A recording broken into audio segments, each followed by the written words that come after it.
ایک اور حدیث یاد آئی، یوشک الامم تداعی علیکم کما تداعی الاکلۃ الی قصعتها، ایک دن آئے گا میری امت کو ایسے تقسیم کریں گے غیر جیسے دسترخوان پہ روٹی تقسیم کی جاتی ہے ٹکڑے ٹکڑے کر کے۔ تو صحابہ نے پوچھا اب من قلت نحن یومئذ یا رسول اللہ، یا رسول اللہ کیا ہم اس دن تھوڑے ہوں گے؟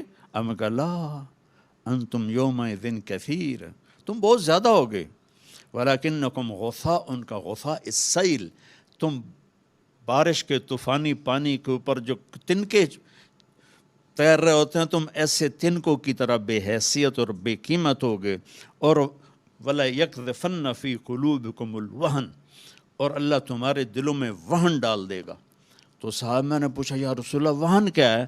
کہ حب الدنیا و کراہیت الموت، دنیا کے غلام بن جاؤ گے، دنیا کے بندے بن جاؤ گے، اور موت سے ڈرنے لگ جاؤ گے۔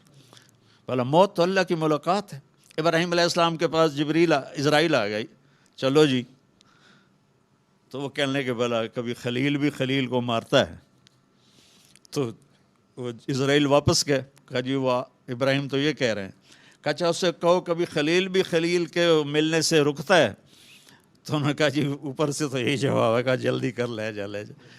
مسلمان کے لیے تو اللہ کی قسم اگر اللہ راضی ہے تو موت سے خوبصورت تحفہ کوئی نہیں، موت سے خوبصورت پیغام کوئی نہیں۔ اگر اللہ ناراض ہے پھر تباہی ہے۔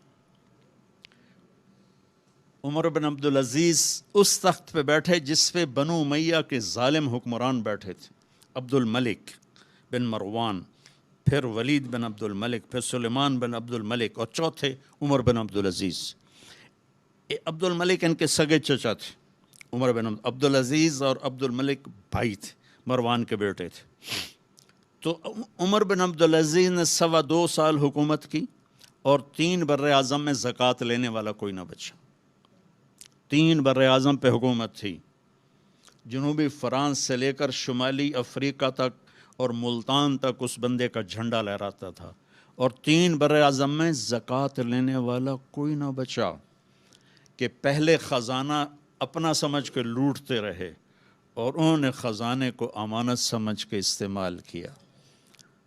تو وہ انہوں نے بلایا شام کے قاضی رجا کو، کہنے لگے دیکھو عبد الملک میرے چچا مرا تھا تو میں اس کی قبر میں اترا تھا تو اس کے چہرے کا رنگ کالا سیاہ ہو گیا تھا، اور اس کا چہرہ قبلے سے یوں ہو گیا تھا، اور عبد الملک کی یہ جگہ سرخ تھی سیب کی طرح۔ پھر میں نے ولید کو قبر میں اتارا، وہ اس کی کفن کی گیرا کھول کے دیکھا تو اس کا چہرہ ادھر تھا اور کالا سیاہ تھا۔ پھر میں نے سلیمان کو قبر میں اتارا تو اس کے چہرے کو دیکھا تو کالا سیاہ تھا اور قبلے سے ہٹا ہوا تھا، بلکہ سلیمان کی ڈیڈ باڈی جب قبر کے قریب گئی، ہم قبر میں اتارنے کے لیے کوئی رومال لاتا ہے، کوئی ادھر ادھر حرکت کرتے ہیں تو اس کی باڈی ایسے سے ہلنے لگی، تو اس کے بچوں نے کہا ہمارا ابا زندہ ہے۔ عمر بن عبدالعزیز نے فرمایا زندہ نہیں، قبر کا عذاب شروع ہو چکا ہے۔ اور یہ ان تینوں کا جرم کیا تھا؟ ظالم تھے، بددیانت تھے، قومی خزانے کو ذاتی ملک بنا لیا تھا۔ یہ کیا سمجھتے ہیں حکمران کہ یہ مزے کریں گے؟ ان سب کے ہاتھ ایسے بندھے ہوں گے قیامت کے دن۔ یہ جتنے جج صاحبان ہیں یہ کیا سمجھتے ہیں کہ ہمیں بڑی اعلیٰ پوسٹ ملی ہوئی ہے؟ ان کے قیامت کے دن ہاتھ یہاں بندھے ہوئے ہوں گے۔ پھر اللہ پوچھے گا بتا تجھے جو حکمران بنایا تھا تو نے کیا کیا میرے بندوں کے ساتھ؟ اگر وہ جواب دے سکا تو اس کے ہاتھ چھوڑ دیے جائیں گے، ورنہ انہی بندے ہاتھوں کے ساتھ جہنم میں گر جائے گا۔ اور قاضی سے اللہ پوچھے گا ہاں کیا فیصلے کیے تھے، کتنے ظلم کے فیصلے کیے تھے، کتنے عدل کے فیصلے کیے تھے۔ اگر وہ عدل کے فیصلوں میں کامیاب ہو گیا تو ہاتھ چھوڑ دیے جائیں گے اور جنت میں چلا جائے گا۔ اگر ظلم کے فیصلے کرتا مر گیا تو انہی بندے ہاتھوں کے ساتھ آگ میں چلا جائے گا۔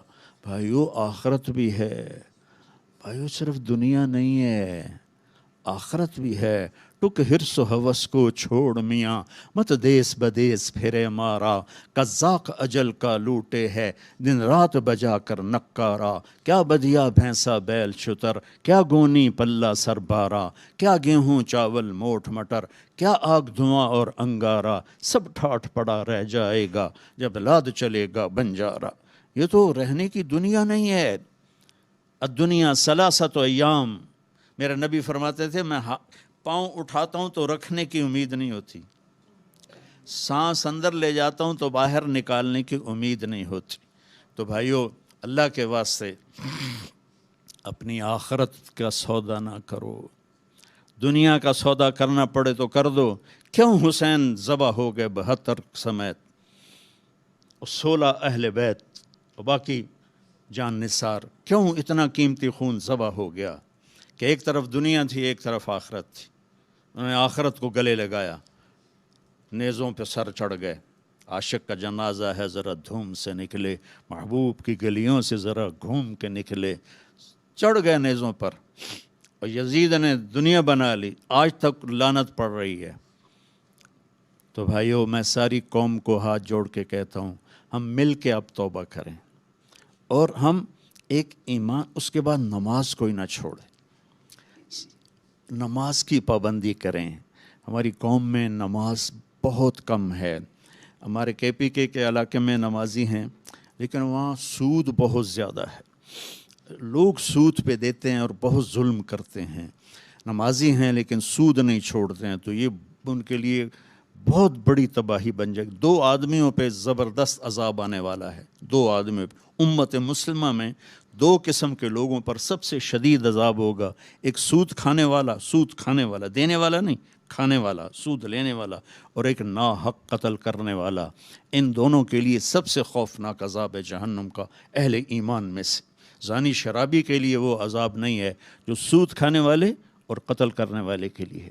تو نماز پڑھو، ساری قوم سے کہتا ہوں نماز پڑھو۔ اللہ نے رزق دیا ہے، زکوٰۃ دو، قرآن پڑھو، اللہ کے واسطے قرآن پڑھو، اللہ کے نبی کی سیرت پڑھو، علم حاصل کرو کہ میرا رب مجھ سے کیا چاہتا ہے۔ میرا رب پہلی سطر ہے بسم اللہ الرحمن الرحیم، کہ میں رحمان و رحیم ہوں، کوئی سخت حکم نہیں سناؤں گا، آسان ہوں گے، کر لو، بڑا نفع رہے گا۔ تو قرآن پڑھو، نبی کی زندگی پڑھو، صحابہ کی زندگی پڑھو، اور قرآن کو اپنا ورد بناؤ۔ تیسرا کلمہ، درود شریف، استغفار، چلتے پھرتے اٹھتے بیٹھتے اپنا یہ ذکر بناؤ، اور اپنے اخلاق کو بلند کرو۔ آپ سارے سیاسی لوگ بیٹھے ہیں، لیکن میں نبی کی بات کروں گا، اپنی زبان کا بول میٹھا کرو۔ سب سے کہتا ہوں، جتنے سن رہے ہیں، زبان کا بول میٹھا کرو۔ میرے نبی کو پسند نہیں ہے شدت کے بول۔ اور ایک یہ بعد میں کہوں گا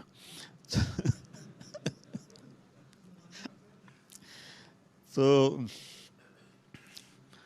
اپنے زبان کے بول میٹھے کرو۔ میرے نبی نے فرمایا،